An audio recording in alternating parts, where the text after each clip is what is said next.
Hello everyone! Everyone, hello! Ay, may mga tuno talaga ma. Hello! May nag-request kasi nito yung robot daw kung paano paganahin. Tama ba? Yung request niya paano paganahin. Basta may nag-ano nito, si Mr. Soriano.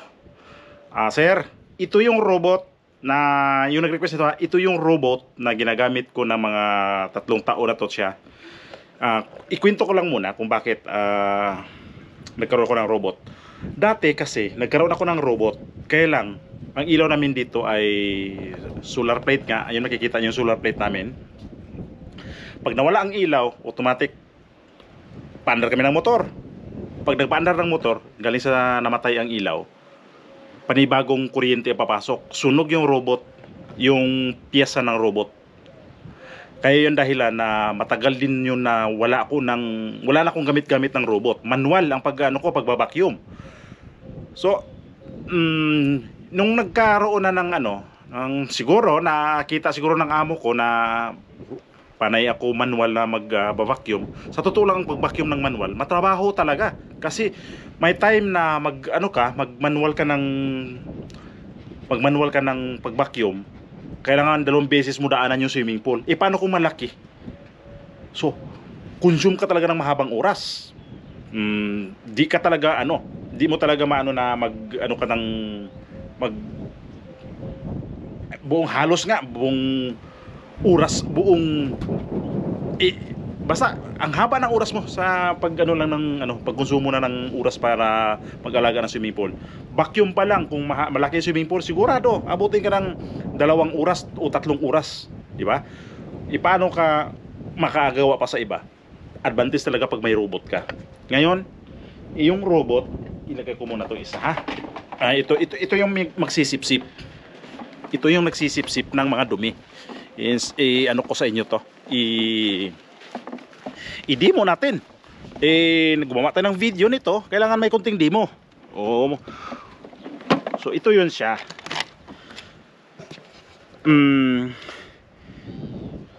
Nandito yung niya. Ilisi sa ilalim. Ito yung butas na to. Ilisi yan.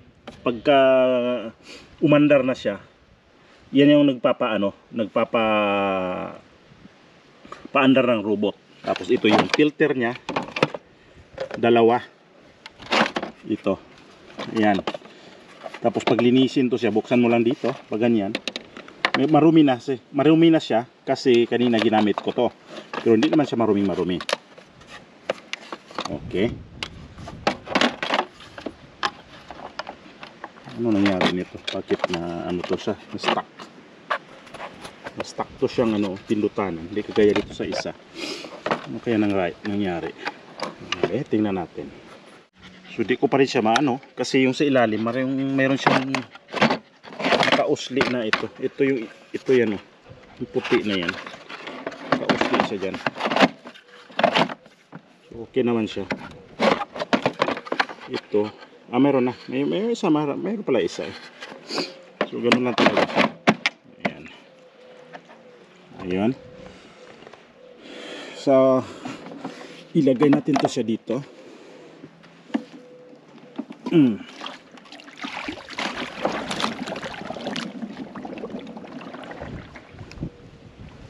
Paano ba talaga siya gagana? Tsaka paano ang laking pakinabang talaga nito. Tapos lahat na kable, itong kable na to siguro mga 15 meters yan ang haba nito. Tapos yung panel board kunin natin itong panel board na to na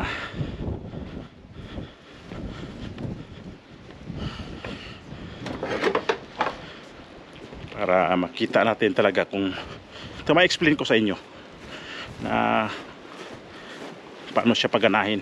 Madali lang, di mo na kasi may ibang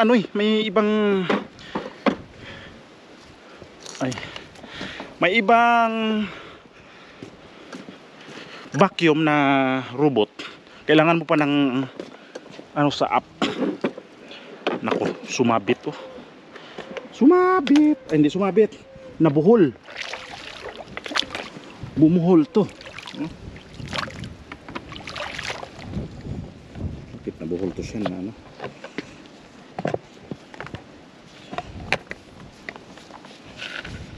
Ano naman to?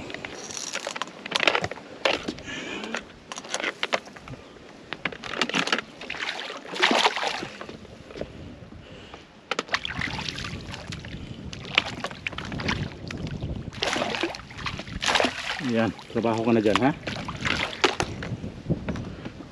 Okay. Ayan. So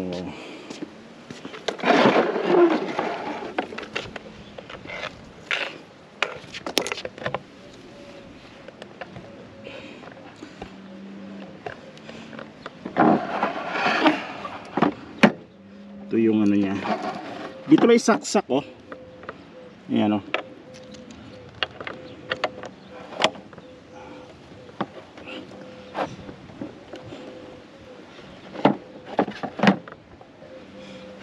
Ito yung panel control niya.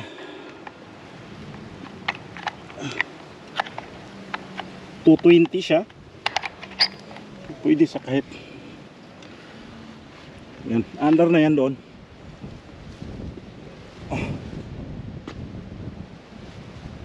Oh, di ba? Bumulwak yung tubig. Under na siya. Di mo na pag nakaano kasi siya, minsan kailangan ko pang pindutin dito sa on, itong on na to. Ayan, oh. Pindutin ko pa siya, pero tuwing gamit ko nito, pag ay namatay. Ayan, namamatay siya. Tuwing gamit ko nito, hindi ko naman siya i-on talaga. Ayan, oh.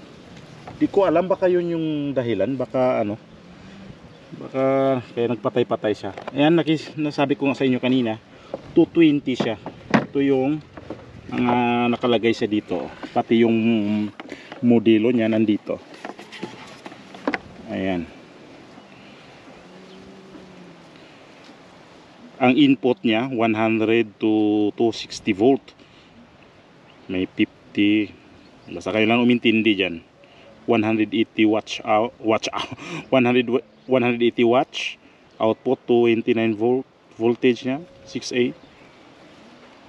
Hindi pala siya 220, no, 260. So ayan yung modelo niya. So sa presyo nito, ang presyo nito sa totoo lang, hindi ko alam kung magkano. Pero makaano talaga to na medyo may pakamahal to, kasi tininan ko to sa, hindi ko to ano ha, tininan ko to sa online. Tinatali ko to pala kasi ganito umuulan, umuulan na hangin. Yan, nakatali yan para di siya tangayin, kasi magaan yan.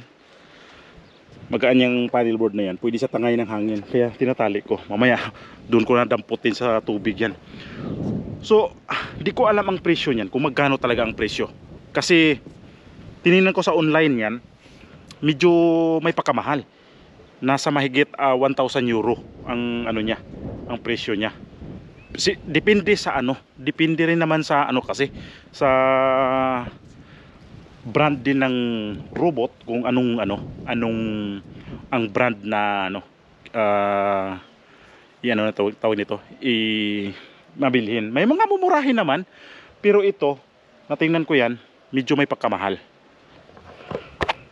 Mahal siya, pero ang kagandahan lang niyan, kung mayroon tayong ganyan, di ka na maglilinis ng mga filter, yung sa baba, yung mga, di ka na magbabakwas ng madalas, kasi yung filter na binuksan natin kanina, doon na sasabit yung dumi. Linisin mo lang, ng sandali lang, i-hose mo lang, tanggal na siya yung dumi. Hindi na kagaya ng ano, hindi kagaya ng magmanual ka na, yung dumi ng ano, nagmamanual ka, didiretso sa mga filter, di ba? Sa ano, sa filter ng swimming pool. Ito pag may robot ka, napakatipid nila sa trabaho, kasi di ka na magbabakwas ng madalas. Ako nagbakwas lang ako nito siguro mga medyo matagal na. 2 buwan na siguro kung hindi nagbakwas itong swimming pool na to. So hindi ganun ka ano sa trabaho, kasi pag nagbakwas ka ng bakwas, siyempre yung lalo pag ang buhangin ang ano mo, may tendency ninipis yung buhangin. Ito hindi eh. Kasi doon lang masasabit sa may ano na yan. Ano na, linis na yung ano. Tapos okay naman ang linis niya, oh. Ayan, oh.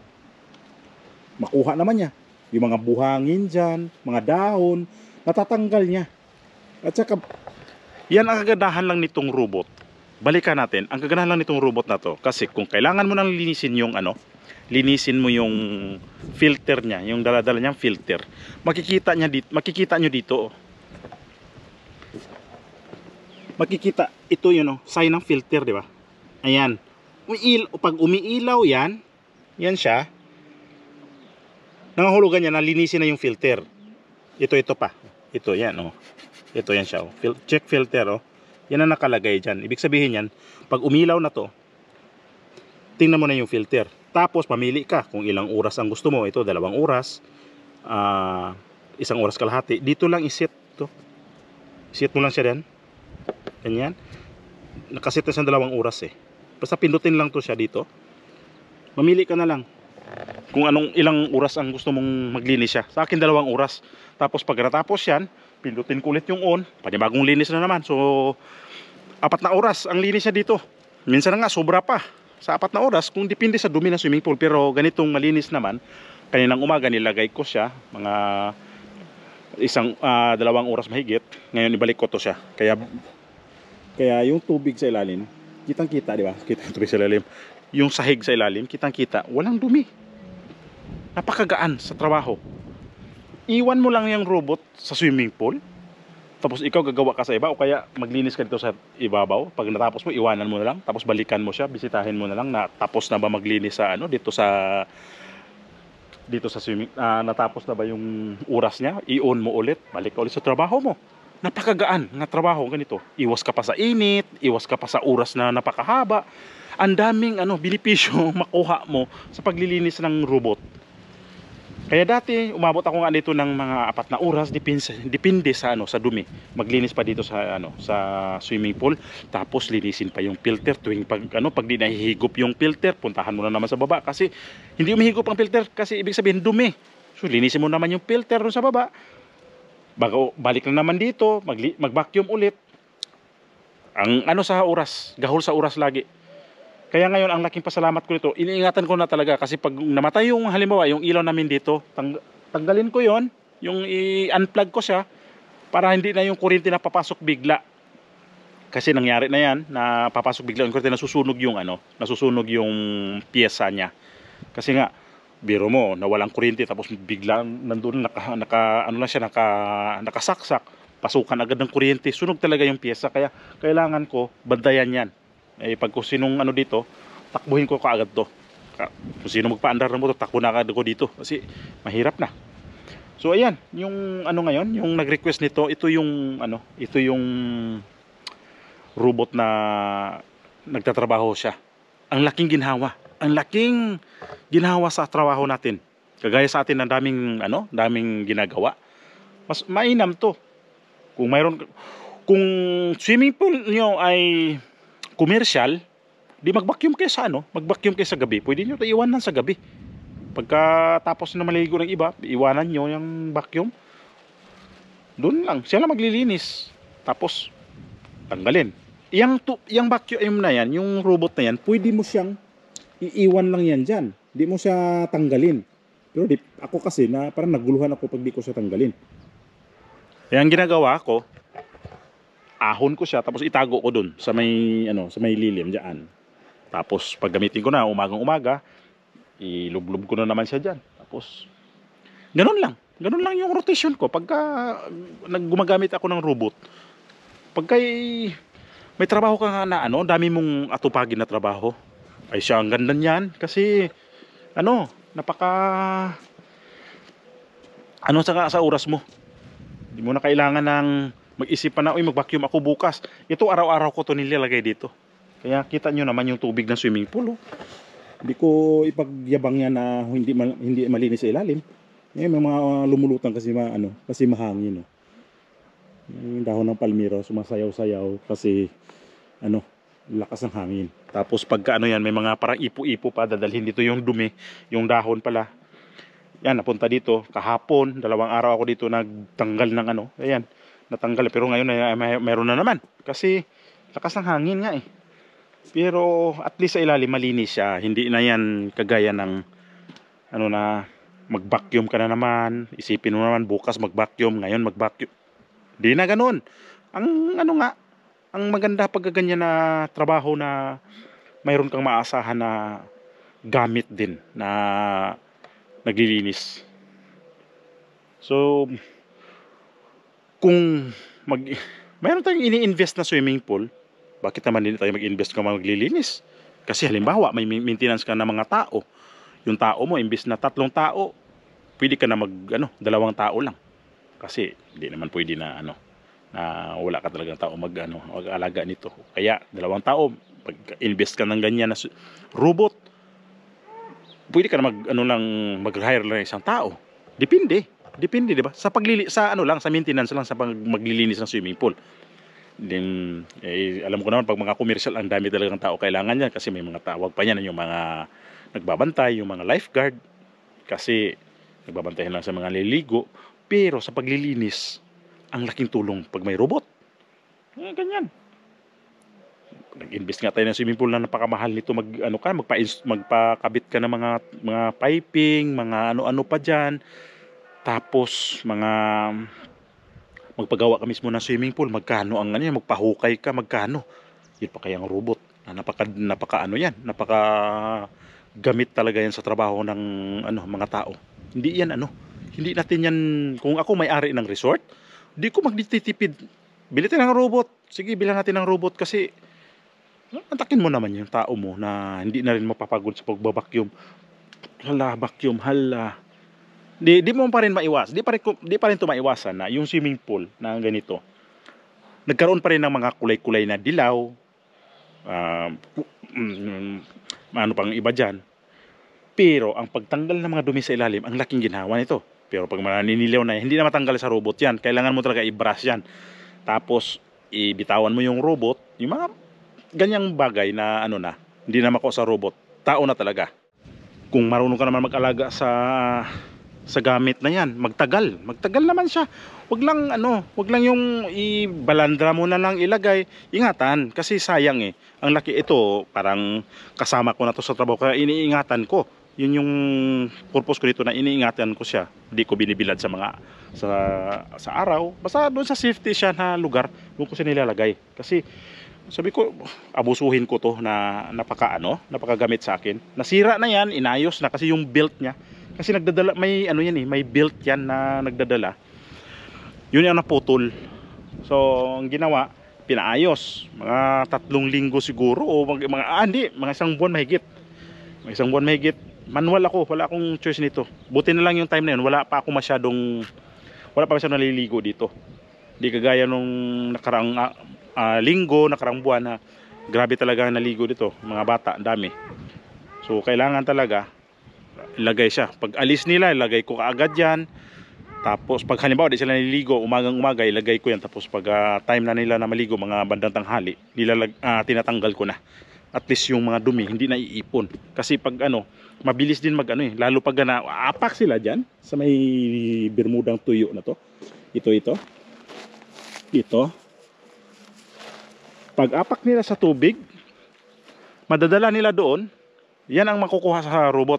Grabe ang kapal. Plus mga buhok. Tapos linisin yung pinakita nyo kanina. Pinakita ko sa inyo kanina. Linisin yan. Kasi pag pumulupot dito, yan. Pag pumulupot dyan ang buhok, hindi masyado siyang makaikot. Kaya nga linisin siya. Yan yung dahilan na bantayan natin ang maintenance. Tapos yung filter, sandali nga lang, i-hose mo lang, i-sprayhan lang ganyan. Ang dali lang talaga. Tapos yan na. Ayun kita nyo, nagtatrabaho siya. Ang kaganahan pa lang yan, aakyat siya aakyat siya dito sa gilid, aakyat yan, abot yan dito sa taas, tapos babalik. Pero kailangan mo talaga siyang patagalin dyan kasi di naman yan lahat dyan ano di kagaya ng nagbabacuum ka na daanan mo ng daanan. Siya naman, ang robot kasi depende na kung saan ang takbo niya, kung saan siya tatakbo. Ayan, madaanan niya yung mga dumi. Pero pag mahabang oras, mga 5 oras siya dyan, halos buong swimming pool na yan naikot niya na. Ito yung kaagapay ko sa trabaho. Sabi ko nga doon pa, kaagapay ko to siya sa trabaho. So ingatan natin ang gamit, lalo tayong mga empleyado na laking pakinabang sa atin mga ganyan. Ingatan natin kasi mahirap din kaya pag ganyan vacuum. Naranasan ko yung mag-vacuum, ang hirap ha. Kasi nako, sa kayo sa ano, kuskus ka na ng mga ano dyan sa sahig ng swimming pool, ang hirap. Kaya pag dumating to sa akin na binilhan ako ulit ng amo ko, tuwang-tuwa ako nun kasi sabi ko salamat kasi ang hirap maglinis ng mag-vacuum. Ito at least sabi ko, kaya nga sabi niya, bilisan kita para makagawa ka sa iba pa. Ganoon naman talaga dito pag magtrabaho ka. Kailangan hindi ka isang trabaho lang tutukan mo sa isang araw. Oras na yan. Kailangan flexible. Takbo ka dito, takbo doon, trabaho. Ganun dito. So, itong video na to, ito yung bigay ko sa inyo ngayong hindi ko to ibibigay sa hindi ko to sa iba na hindi mahilig sa swimming pool. Sabi ko nga, huwag kayong manood nito. Yung lang gustong gusto nito na sa maintenance sa swimming pool. Kaya nagpasalamat ako sa mga suporta, sa mga inyong walang sawang pagsilip. Maraming salamat sa inyong diyan, sa inyong suporta sa akin. Mamaya iahon natin yan, tapos tingnan niyo yung filter kung gaano kadumi. Kasi kanina madumi na yan kunti, pero nadagdagan yan ngayon.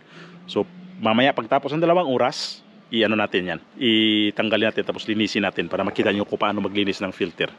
Tapos na si robot. Ayan, nakaparada na siya yan siya. Tapos ang forma ng panel niya dito, ganito yan pagka tapos na siya. Yan, tuloy-tuloy pala ng ilaw dyan. Pero ito, nagkikislap-kislap yan Lapit kong camera niyan, ganyan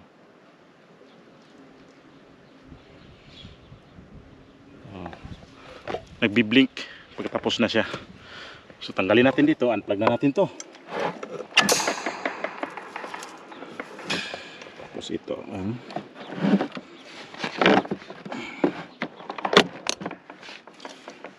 diba? Napakadali bitbitin magaan lang. Siguro 1 kilo lang to, magaan lang siya.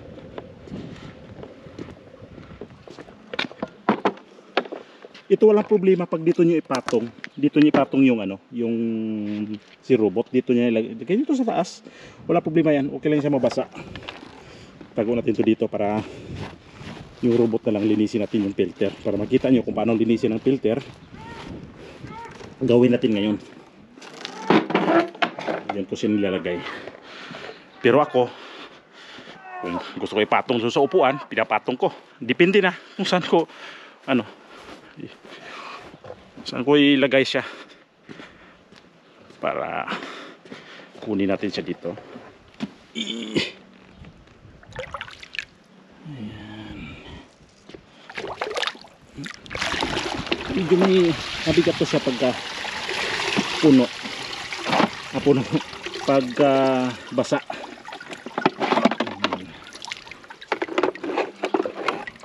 Tingnan nyo yung dumi kung doon lang tayo linisin sa may hose para mabumba natin to siya.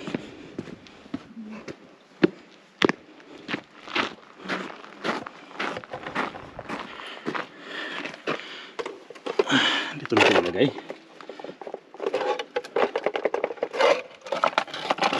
May mga buhok ayan may mga buhok na sama yun siya dyan. Wala masyadong dumi. Yan ito lang yung dumi niya yung mga buhangin na pinong-pino. Pinong-pino mga buhangin yan. Linisin natin. So mga ganyan, di pa yung nag-ilaw yung di pa nag-ilaw yung niya doon kasi di pa naman masyadong madumi.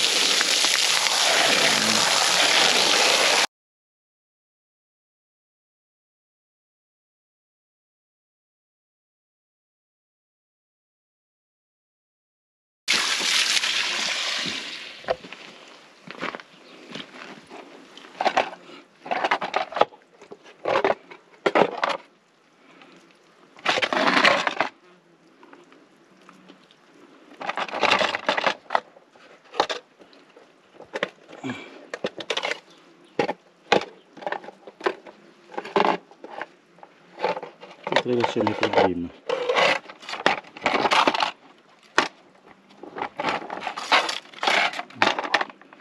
Ito natin para matanggal yung dumi niya.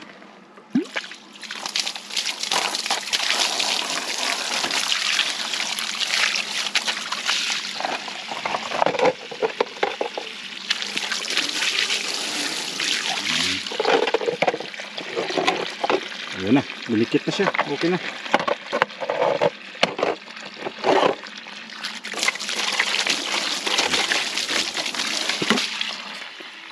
Ganun lang kadali maglinis. So, ibalik natin ito pagsalpak. Salpak natin ito sa robot ulit. Tapos, na, itago natin. Ganun lang. O, di ba? Nakapaglinis ka na ng swimming pool.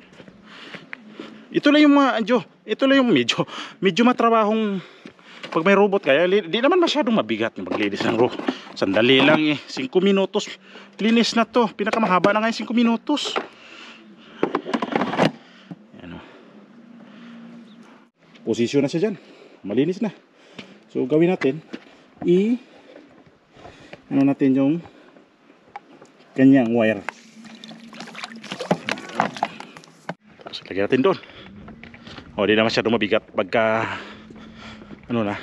hindi masyadong mabigat kasi nakatulo na yung pinakagulong niya. Dito ko lang ito ilagay sa sopa, nasa upuan dito. Okay lang yan dyan.